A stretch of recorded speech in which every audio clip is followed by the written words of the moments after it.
Oi, Sandra, agora Bom, sim. agora sim. Agora não estou piscando. Tudo bem. Exatamente, que bom. Então, eu vou me apresentar, depois eu vou falar um pouquinho e apresentar você também. Tá bom.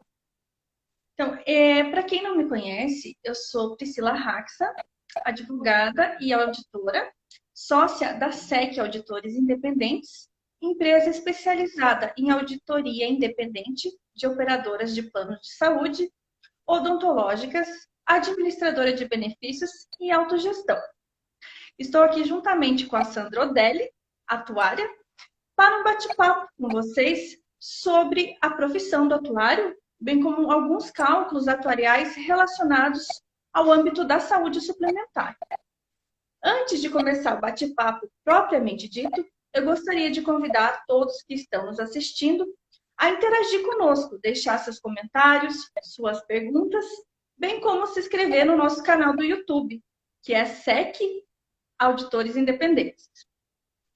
Então, agora eu vou apresentar o currículo da Sandra, esse nome de peso que está aqui com a gente hoje. A Sandra Odelli, ela é atuária, trabalha na CTS Consultoria Atuarial e ela é vice-coordenadora da Cátedra de Atuária da ANSP. Agora eu vou colar aqui a sigla para eu não falar o nome errado. Academia Nacional de Seguros e Previdência. Isso Sandra, é aí. um prazer estar com você, que também é perita atuarial, e poder ter a honra de dividir esses conhecimentos que você tem aqui conosco. Muito obrigada por ter aceitado o convite. Fico muito feliz que você esteja aqui. Eu também estou muito feliz com esse convite, viu? É um prazer enorme poder participar com você, compartilhar um pouquinho do nosso conhecimento aí, né? No mercado de saúde, no mercado de atuária, é muito importante nesse momento todo aí, e é uma satisfação enorme poder compartilhar com vocês um pouquinho. Eu fico muito feliz de você estar conosco. Então, para a gente iniciar, eu gostaria de que você comentasse conosco o que é a profissão, né? O que faz um atuário, né? Como é esse dia a dia e quais são os registros necessários para que a pessoa possa exercer essa profissão. Certo. Atuário é um analista de risco, tá? Basicamente é isso. O que ele faz no mercado? Ele analisa dados estatísticos, ele analisa a situação econômica, ele pode atuar em diversas frentes aí, mas para ser um atuário, você precisa cursar, fazer a formação acadêmica de 4 anos, tem uma faculdade específica de ciências atuariais e precisa ter registro no Instituto Brasileiro de Atuária. Para atuar no mercado, tem que estar registrado lá. Há alguns anos já, o Instituto Brasileiro de Atuária, ele passou a fazer uma prova, assim como da OAB, tá? Assim como várias outras profissões aí exigem uma prova, depois da formação acadêmica, tem que fazer uma prova para poder ingressar e poder atuar mesmo no mercado, ter o registro, né? O registro é o MIBA, que a gente chama, é um membro do Instituto Brasileiro de Atuária. As frentes que pode se trabalhar: previdência social, previdência complementar, tanto aberta quanto fechada, o ramo de seguros e saúde, que é uma das minhas especialidades, né? Saúde e previdência também.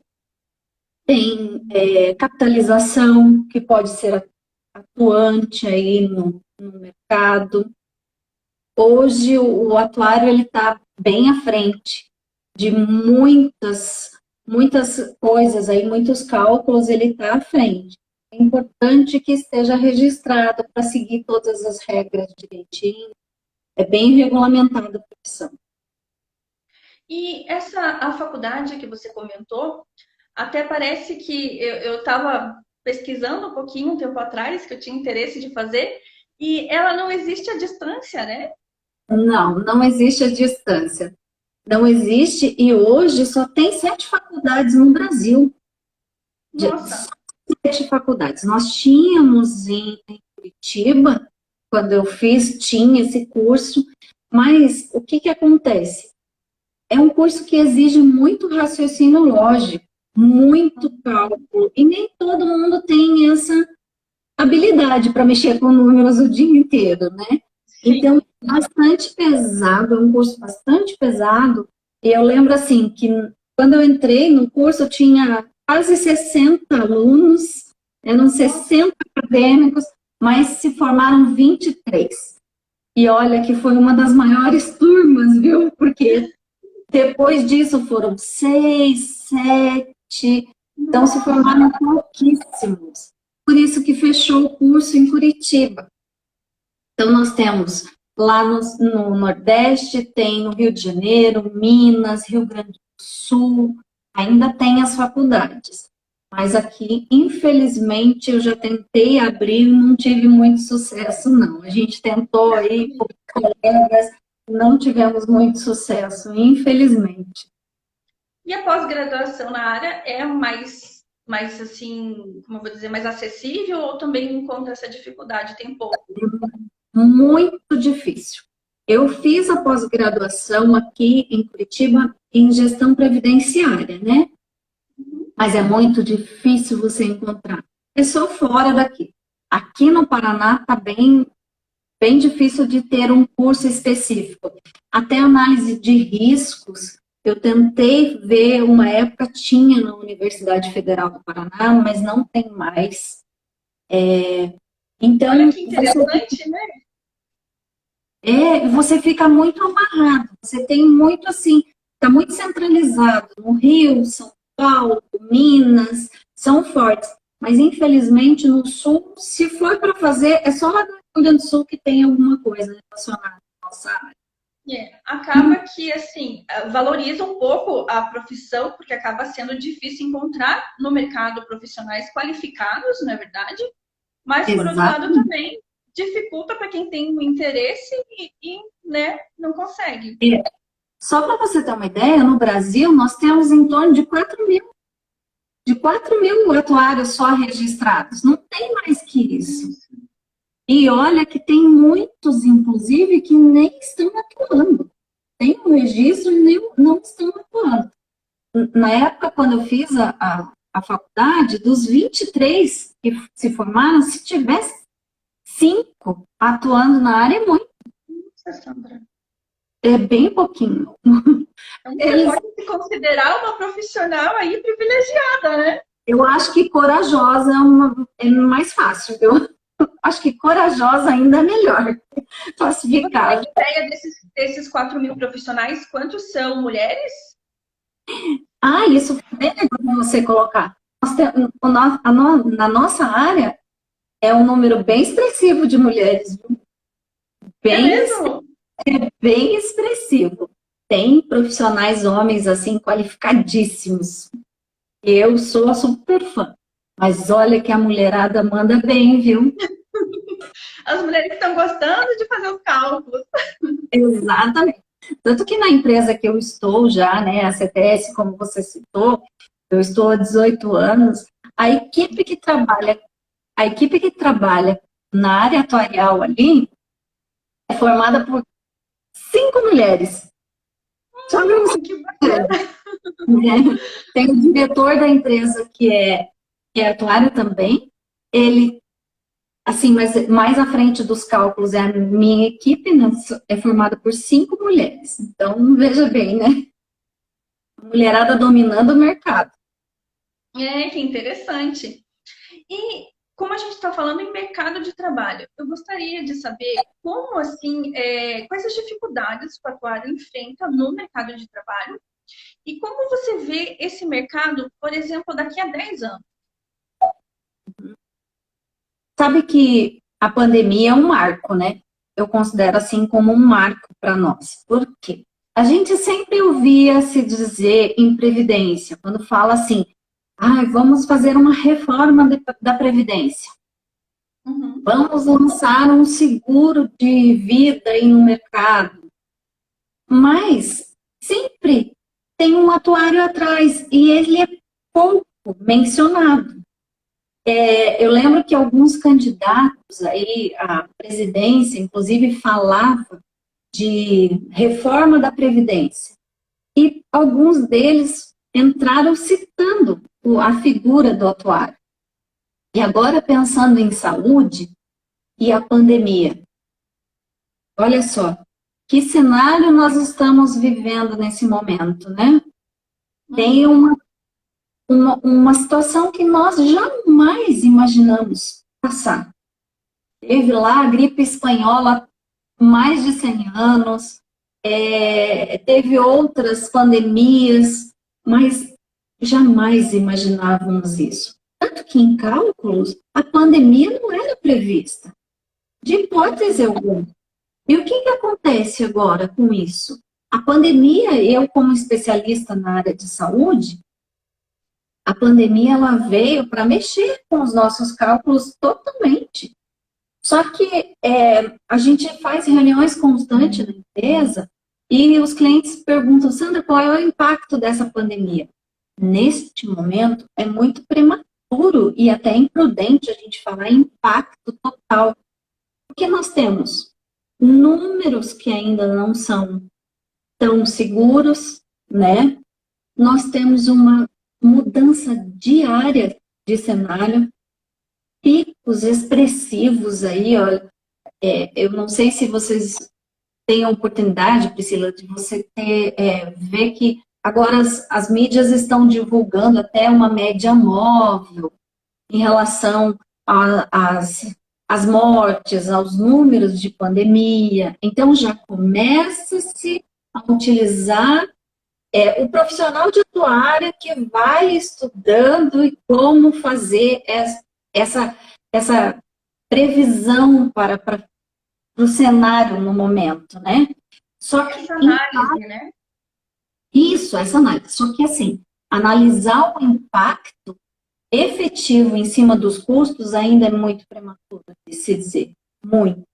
E o que eu imagino daqui para frente, o que eu espero, é que a profissão de atuário seja elevada, comece a ter uma ascensão maior, porque fora do país, nós temos já há anos estatísticas que demonstram que a profissão de atuário é uma das melhores e mais bem pagas. Só que no Brasil ainda não. O atuário ele acaba ficando numa lista, mas ela não está lá entre os 3 primeiros.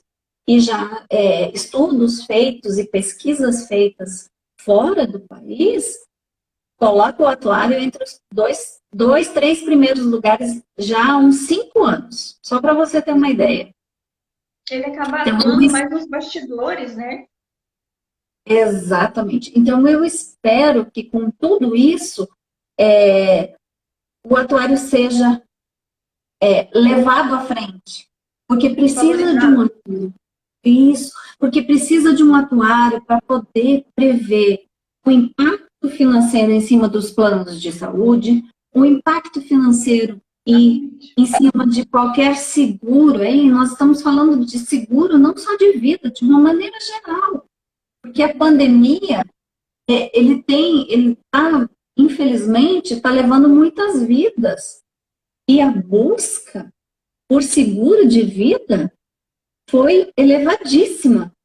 Tem aí os colegas da própria ANSP que já contaram em estudos que previdência, que é uma coisa que a gente não tem... o Brasil não tem muita cultura previdenciária ainda, né? Se pensa muito na previdência como a previdência do regime geral. Poucos pensam em previdência complementar. Poucos pensam em fazer um seguro de vida. E, infelizmente, a gente tem aí um número expressivo de mortes, e muitos casos de perda de emprego, que o seguro ou uma previdência feita e complementar, ela pode dar esse suporte no momento tão de crise como nós estamos passando, né? E quem que faz esse cálculo? Quem que determina qual é o valor do seguro? Quem que determina qual é o valor de reserva matemática da Casa de Previdência para você ter lá. Quem que determina o valor do plano de saúde? Nunca se pensou quão importante é um plano de saúde, né? Não é verdade? Então eu espero que com isso, tudo que está acontecendo, que a profissão do atuário aí seja elevada, seja mais valorizada pelo mercado brasileiro e, quem sabe, até abrir mais faculdades aí no Brasil. Que hajam pessoas interessadas, assim como você, né, que se interessou até em fazer uma faculdade de atuariais. Eu fiquei bem empolgada. Ai, óbvio, tema, né, que a gente não tem aqui. E para você fazer fora daqui, você tem que abrir mão de muita coisa, né? É verdade. É verdade. Mas realmente, a gente espera que, né, daqui a alguns anos esse cenário assim melhore, né? E a gente possa aí ter mais colegas na área. Quem sabe um dia eu possa ser sua colega ainda. Eu ia ficar muito feliz. Eu vi aqui, Sandra, só para mencionar, o Luiz aqui, Júnior, pediu para mandar um abraço para ele. Então, um abraço para você, Luiz. Um abraço para você. Também estou vendo aqui a ilustre presença do professor Júlio Cardoso. Muito obrigada, professor, por prestigiar e estar aqui conosco. Ele é professor de estratégia, é um grande mestre também. Então, obrigada muito por bom, estar aqui. Professor.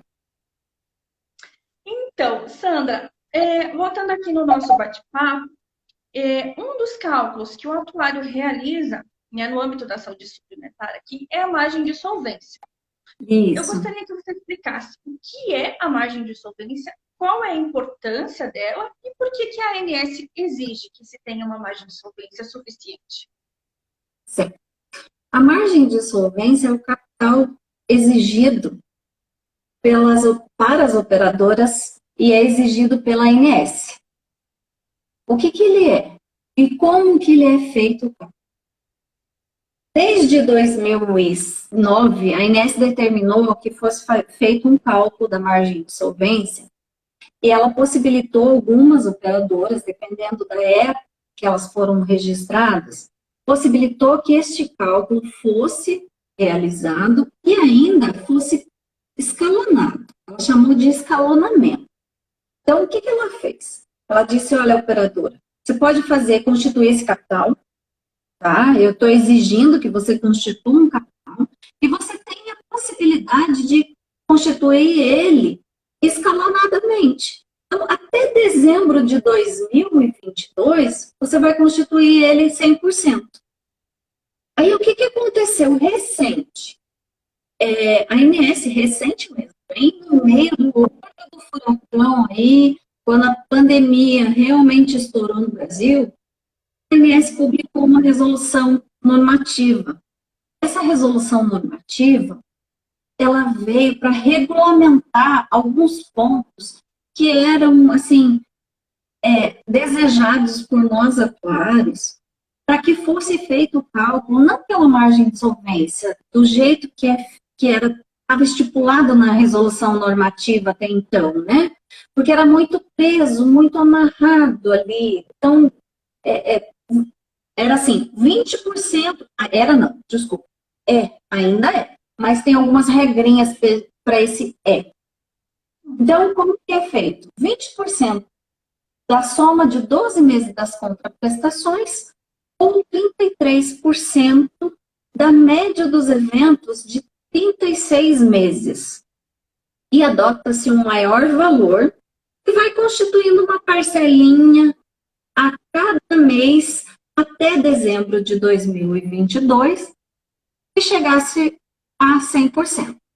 Então, nós estávamos em março a 79,45%, mais ou menos, desse montante. Então, a operadora tinha que fazer o cálculo todo mês, constituir lá em março de 2020, 79%.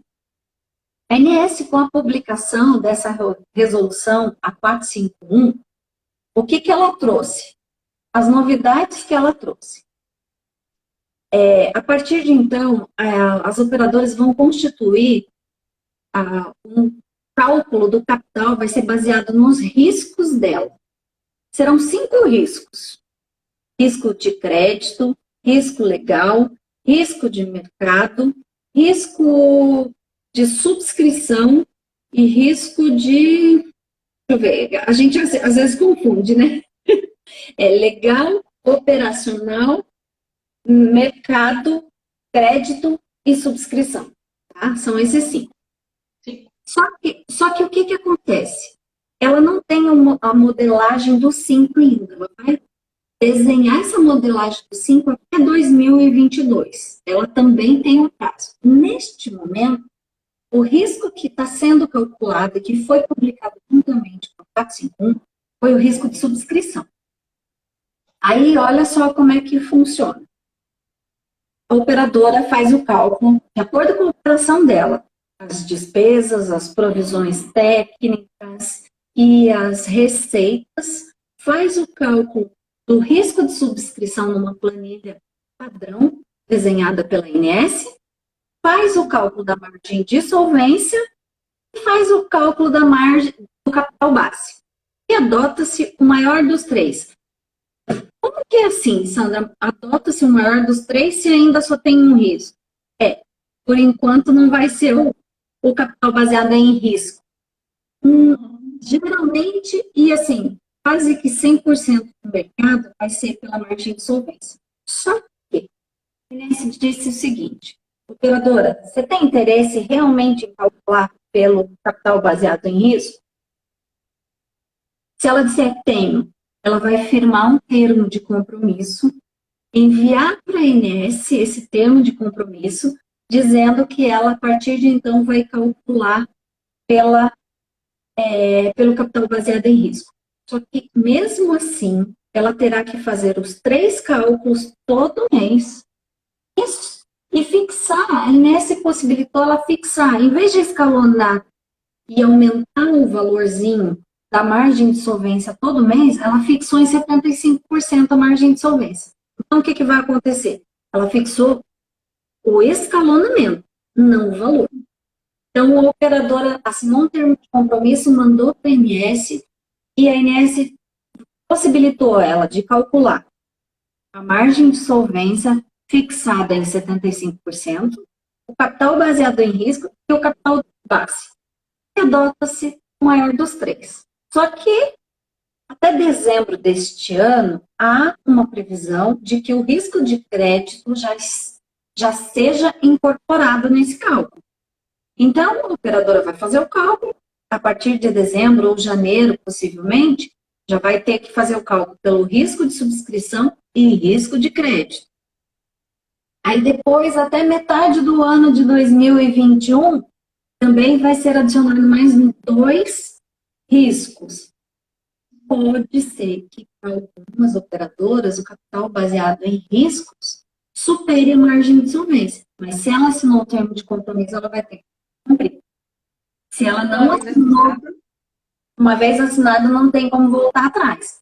Só que, se ela não assinou, ela não tem a fixação da margem de solvência em 75%. Ela vai ter que aumentar todo mês. O INS favoreceu a operadora que adotasse a antecipação do capital baseado em risco. E, a partir de janeiro de 2023, vai deixar de existir esse cálculo da margem de solvência. Vai ser só pelo capital baseado em risco. Só que janeiro de 2023. Janeiro de 2023. Uma coisa que deixou, assim, os atuários até então tristes, porque na consulta pública 73, a ANS trazia a possibilidade do atuário desenvolver a metodologia própria para esse capital baseado em risco. E agora ela não deixou mais. Ela retirou essa possibilidade. Infelizmente. E é vantajoso, né? Em alguns casos é mais vantajoso, né? Sim, em alguns casos poderia ser muito mais vantajoso, porque o atuário, ele analisa quais são os riscos da operadora, ele comprova através dos números, através de dados estatísticos, e não só de dados contábeis, porque infelizmente hoje o cálculo pela planilha, pelo desenho padrão da INS, é só por dados contábeis. Então, ela não permitiu que o atuário desenhasse. Nós estamos ainda numa busca e numa esperança que consigamos mudar esse cenário aí, viu? Tem aí Mas, um tempo até lá, né? Quem sabe? exatamente. E daí tem uma outra novidade com a 451, essa resolução que foi publicada agora, em março de 2020.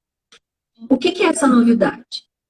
A ANS incorporou no cálculo da margem de solvência as despesas de corresponsabilidade cedida mais em preço pós-estabelecido. Complicadinho isso, hein? Mas olha só, como é que funciona? Eu vou transferir, eu, uma operadora, vou transferir a responsabilidade para outra operadora atender o meu beneficiário. Só que eu vou pagar integralmente para essa outra operadora o valor da despesa. O risco continua sendo meu. Sim. E até então, a ANS tinha esquecido e ela retirou isso do cálculo. Há um tempo atrás, a ANS retirou. Só que agora, com a publicação do 451, esse valor retornou para o risco de origem. Aí, a ANS ainda permitiu o seguinte: não calcular retroativo. Sabe o que aconteceu no ano passado? Ou em caso de despesa, né? Quando você faz o cálculo pela despesa, você está fazendo um cálculo considerando média de 3 anos. A ANS permitiu que fosse incorporado também essa parcela de corresponsabilidade cedida ou transferida em preço pós-estabelecido só a partir de 2020. Ainda não está muito claro, na resolução não ficou claro se é o primeiro trimestre, se é só a partir de março, mas por prudência, eu faço todos os cálculos considerando o primeiro trimestre cheio. É melhor ficar pelo excesso do que pela falta. E a ANS aí notificar as operadoras pelo cálculo equivocado, né? Verdade. Mas parece que a ANS também vai esclarecer um pouquinho essa norma, né? E exatamente. A gente até fez alguns questionamentos, sabe, para que ela ratificasse o nosso entendimento, para que ela endossasse o nosso entendimento, mas não teve muita, assim, eles foram só assim muito invasivos nas respostas. Eles só alegavam o seguinte: vamos elaborar uma cartilha explicativa para fazer esses cálculos. Estamos esperando que essa cartilha saia para que daí não haja equívoco. Que não haja equívoco, né? É muito importante que o cálculo seja feito com consciência e principalmente cuidando da saúde financeira das operadoras, né? Com prudência, né? Exatamente. Exatamente. E é interessante que a ANS tem esse hábito, né? Normalmente ela lança alguma norma, fica alguma lacuna, alguma coisa, depois de um bom tempo ela lança uma cartilha que aí resolve todas as dúvidas, né? Podia lançar a cartilha junto com a norma. Podia, né? Podia. E eu faço parte também da Comissão de Saúde do IBA, sou uma das membros titulares, e nós estamos elaborando aí umas solicitações em virtude desses questionamentos. A gente tem buscado atuar, assim, com bastante firmeza em relação à INES, para que a INES também responda aos atuários, porque o nosso interesse é buscar e manter as operadoras solventes no mercado. Então, nós queremos fazer o cálculo conforme eles entendam. E, principalmente, quando a gente observa algumas irregularidades ou alguns equívocos, nós também, como atuários, também apontamos para eles. Sim, até porque buscando fazer correto, às vezes ainda acontece, né, alguma situação. Imagina, né, não tendo o entendimento, né, assim, trabalhando não totalmente no escuro, mas, né, como você falou, tem que às vezes acabar pecando pelo excesso, né? Exatamente. Para não pecar pela falta, porque a gente sabe também que a ANS tem algumas sanções pesadas para os operadores. Exatamente. E olha que se você fizer um cálculo um pouquinho abaixo do valor necessário, a INSS não perdoa. Não perdoa mesmo, ela manda A ofício, gente ela sabe. cobra, exatamente, ela cobra, e dependendo dos casos, ela coloca em direção fiscal, operadora, coloca Já em... a operadora já recebe ofício, né? Como você colocou, de repente já vem diretor fiscal e o diretor fiscal, a operadora tem que pagar o salário do diretor fiscal. que Então, não é uma coisa barato. pequena pode girar algo, assim, tornar algo gigante, né? É, e as obrigações das operadoras são tão grandes. Assim, eu costumo dizer que a população não tem a consciência de quanto é caro para uma operadora se manter no mercado, né? De É quanto é verdade. caro. Quantas exigências, né? Exatamente. Muitas vezes não se tem a consciência na utilização de um plano de saúde, não se tem a consciência. Eu vejo jurisprudência, como perita também, eu vejo situações que eu falo, meu Deus do céu, eles não têm noção de quanta obrigação da operadora para poder se manter no mercado. E é claro que ficar fazendo reservas a mais, ficar fazendo cálculo a mais que o necessário também não é bom para a operadora. Isso também tem que fazer o que é certo. Simplesmente isso, o que é certo. Exatamente. E dando continuidade aqui, né? A gente está falando de cálculos atuariais no âmbito da saúde suplementar. Eu gostaria de te perguntar qual a importância do atuário frente às provisões técnicas que a operadora precisa apresentar para a ANS? E que não são poucas, né? Não são poucas. Essas provisões técnicas, ou até mesmo chamadas de reservas técnicas, são exigidas pela ANS para todas as operadoras. E uma delas é muito conhecida até no mercado segurador, que é o IBNR, mas em saúde ela é a provisão de eventos ocorridos e não avisados. Então, o que é essa provisão? É a PEONA, né? O que é essa provisão? Ela é justamente, a operadora tem que fazer uma reserva financeira para que os eventos que ocorreram, mas ainda não foram avisados para a operadora e que vão ser avisados nos meses seguintes, ela tem esse dinheiro reservado. Isso que é uma reserva, né? Ela tem que ter esse dinheiro. Aí, qual a importância do atuário em relação a isso? A Inês também tem um desenho. Ela fez uma fórmula de cálculo e disse, operadora, eu estou te dando um modelinho aqui, faça o cálculo de acordo com isso aqui. Mas o correto é que a operadora analise seus dados. E a gente tem, assim, como experiência no mercado, eu tenho situações de ambos os lados, onde a constituição da reserva, pelas regras, a reserva de EONA, né? A provisão de EONA, dos eventos ocorridos e não avisados, ele chega a ser, assim, muito acima do necessário.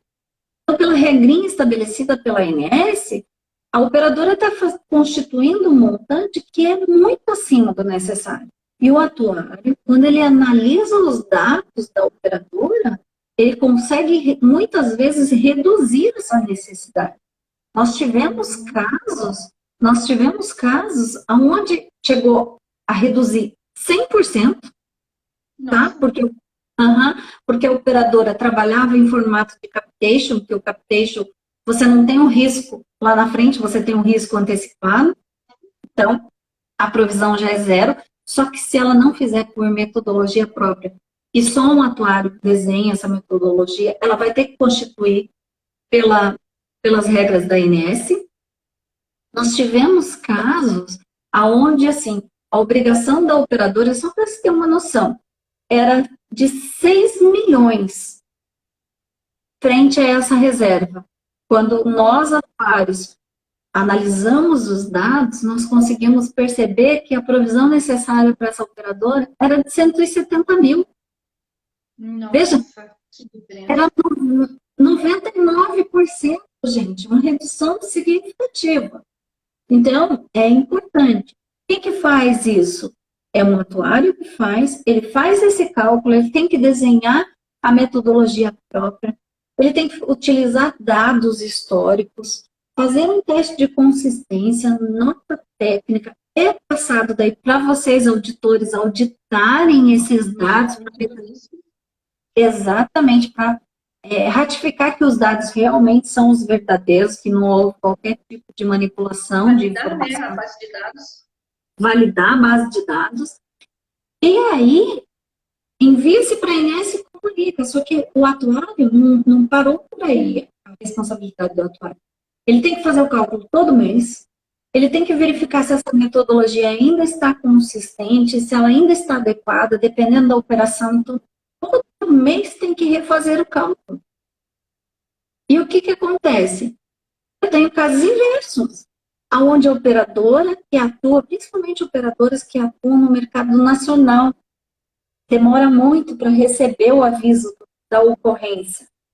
Aí o que acontece? A regrinha estabelecida pela INSS é insuficiente, a reserva está insuficiente. Ela deveria constituir uma reserva maior. E aí você pode dizer, não, mas Sandra, mas você vai prejudicar a operadora fazendo a provisão. Não está fazendo o que é a necessidade dela. Né? Então, essa é uma das provisões. Aí tem a provisão de eventos a liquidar. A INSS ainda diz o seguinte, olha, as exigências, né, Priscila, são enormes. Aí a operadora tem que pegar esse dinheiro para pagar as despesas assistenciais, mas ela tem que guardar o mesmo montante, né? Porque a INSS determina que tenha que guardar. Como é que você faz? Como é que a operadora sobrevive? Então, essas são as obrigações que as operadoras têm. Aí tem remissão. Remissão é uma reserva também que tem que ser constituída para alguns casos. É muito raro, mas ainda tem. Operadoras. Sim. Você sabe que até a gente tá fazendo uma auditoria agora justamente em cima da remissão. Exatamente. Se eu não me engano, somos nós que estamos fazendo o cálculo, né? Não recordo. Não recordo. Se eu não me engano, é justamente por isso. Então, você faz porque, em caso de falecimento, normalmente a remissão é assim: caso de falecimento do titular do plano, o beneficiário vai continuar, tem o benefício de continuar no plano sem pagar mensalidade. Mas como fica a operadora com isso? Ela precisa guardar o dinheiro para isso, para estes casos. Em caso de falecimento, ela tem que constituir uma reserva que é calculada pelo atuário. Então, envolve todo um estudo estatístico, envolve toda uma análise de dados, e ainda tem que desenhar tudo em nota técnica, não pode sair do que está desenhado ali. Se for alterar a nota técnica, precisa comunicar a INSS também. Agora a INSS exige que a cada trimestre seja emitido um termo de responsabilidade atuarial, que o atuário assina com o seu CPF, coloca seus bens aí, né? Gente, é muito sério, né? É É bom que às vezes as pessoas elas não têm esse conhecimento, né? De quanto é a responsabilidade do trabalho. É algo assim muito grande, né? Que pode gerar uma indisponibilidade de bens, né? Então a gente tem uma responsabilidade muito grande. O auditor também, o auditor tem a responsabilidade perante a CVM, a Comissão de Valores Imobiliários. Então, assim, é algo que às vezes é importante a gente comentar sobre isso, né? Porque as pessoas, elas, às vezes, não têm a noção de tudo que acontece, né? E o atuário, ele não é só uma calculadora, né? Porque as pessoas também confundem, ele só faz cálculo. Não, ele analisa, né? É a mesma coisa que eu falo assim, que o auditor do futuro, ele já não é mais uma auditoria só de confronto, de dados, de informações, de validação. Ele vai fazer uma análise em cima de tudo aquilo. Exatamente. Ele tem que emitir o parecer dele. E o parecer, tudo que você diz, tudo que você escreve nesse parecer analítico, você é responsável por ele. O que você apontou nisso, você está preocupado com a situação financeira da operadora, para que ela continue se mantendo no mercado, é um cuidado e um zelo com os seus beneficiários, porque a gente está cuidando para que seja garantida a manutenção da assistência à saúde aos beneficiários daquela operadora. Isso é um interesse público, na verdade. Então, a responsabilidade que nós temos perante isso, né, ela vai além de não é um trabalho comum, né? A responsabilidade é porque todas as normas, as exigências que a gente fala, né, do órgão regulamentador, no caso a ANS, ela é justamente para resguardar a questão da saúde pública. Pública não, é privada, mas enfim, é um interesse público, né?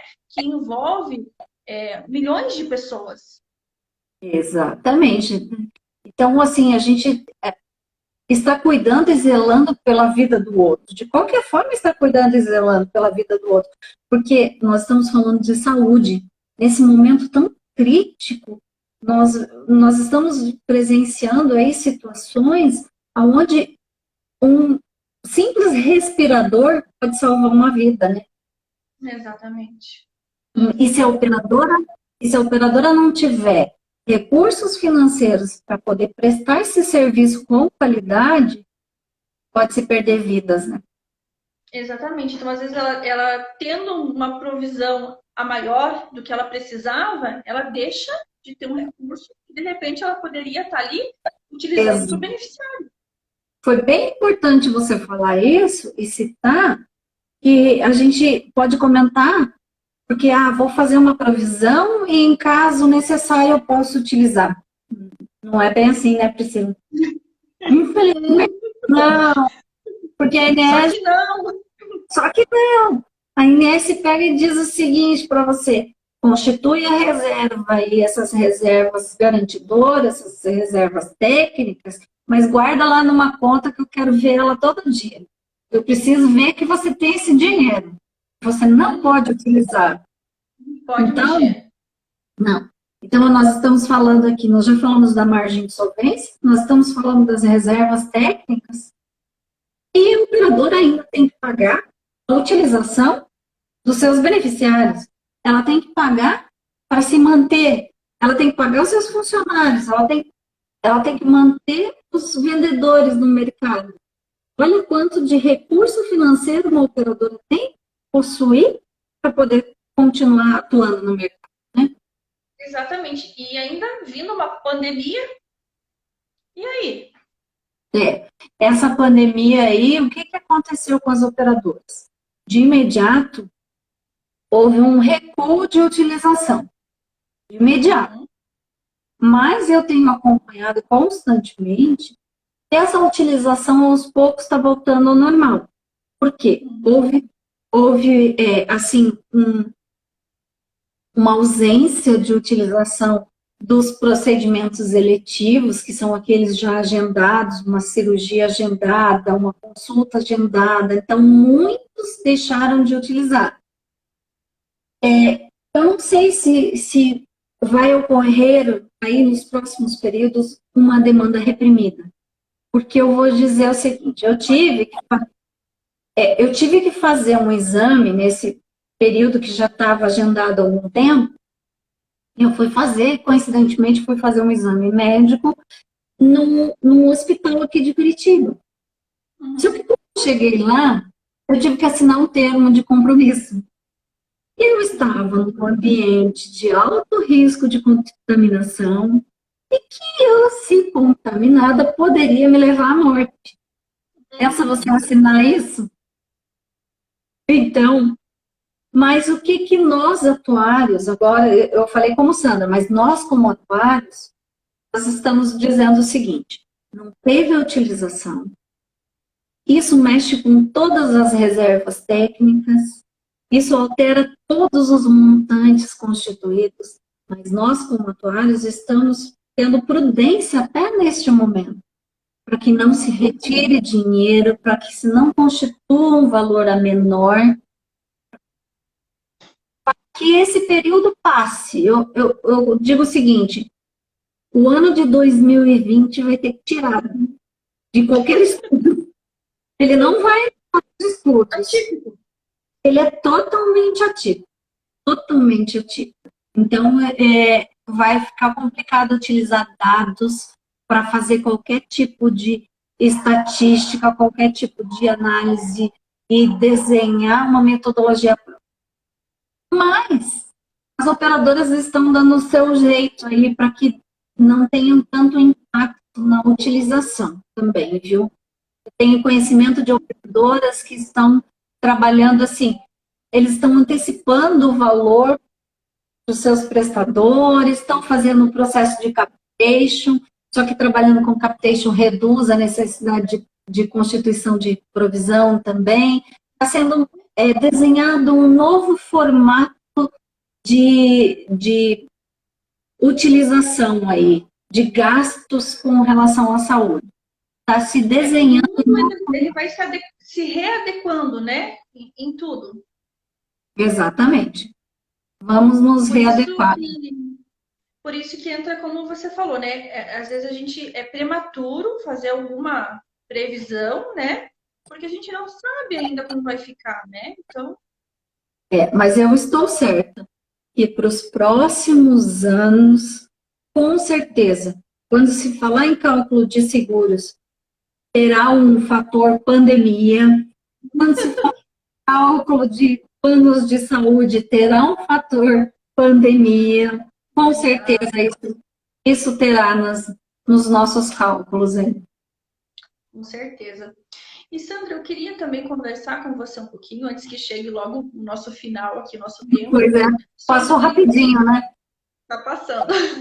Sobre os ativos garantidores, né? Gostaria que você explicasse o que são os ativos garantidores e a diferença entre ativos garantidores e lastro. Claro. Então, vamos falar sobre ativos garantidores. O que acontece? Nós falamos de reservas técnicas agora. A INS, ela diz o seguinte para a operadora. Operadora, você tem a obrigação das reservas técnicas, são esses recursos que a operadora tem que ter para fazer frente a essas obrigações, mas a INS quer ver esse dinheiro. Ela precisa ter acesso a esse dinheiro. Então, não basta só contabilizar, não basta só dizer para a INS, eu tenho dinheiro. Não, ela precisa de comprovação. Quais são as comprovações que ela determinou aí? Ela tem os ativos garantidores bloqueados e não bloqueados, certo?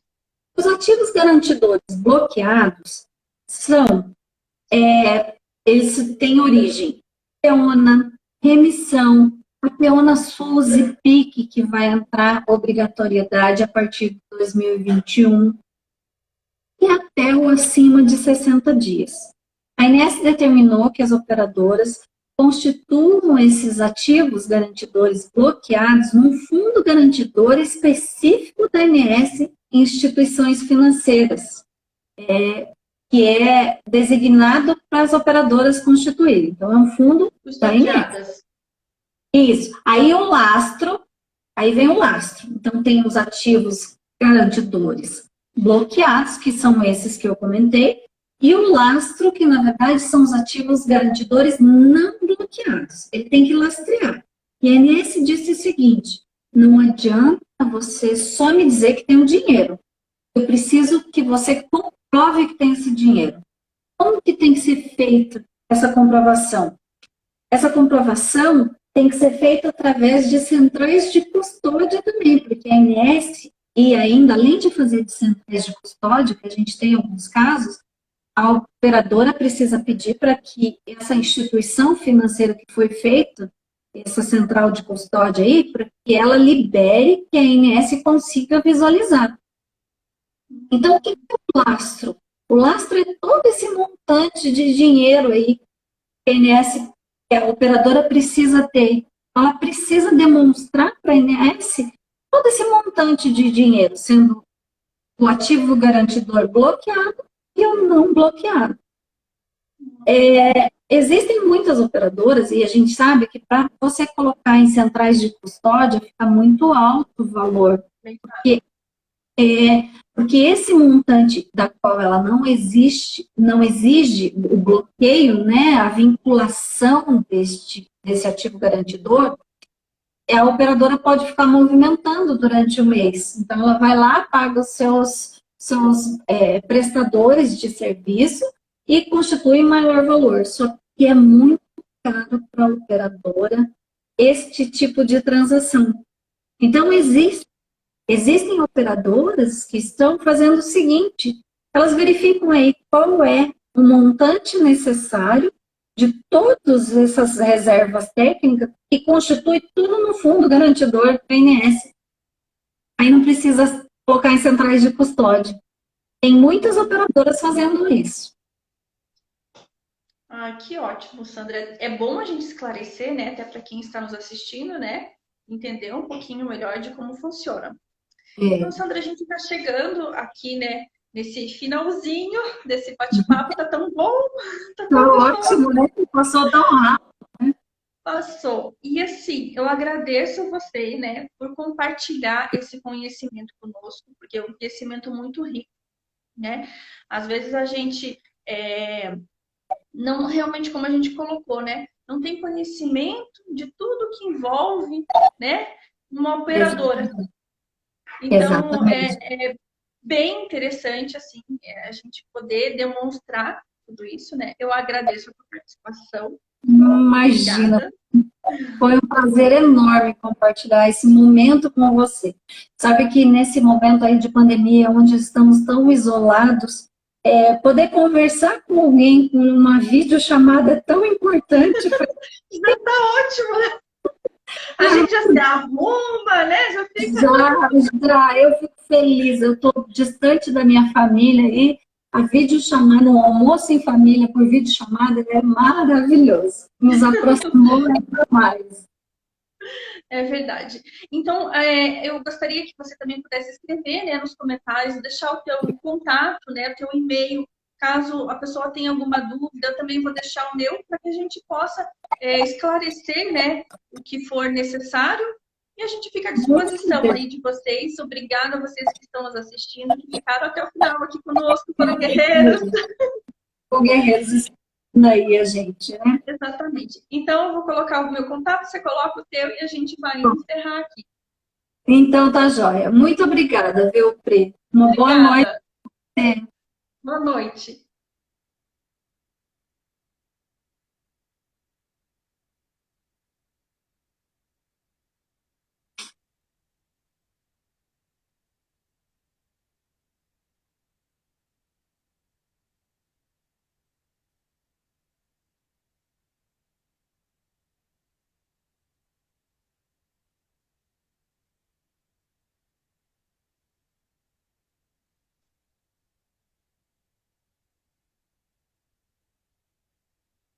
Show, né? Deixa eu ver. Conseguiu colocar, Sandra? Coloquei sim. Então tá joia. Então, Tá um abraço e até a próxima. Até a próxima. Tchau, tchau. Tchau, tchau.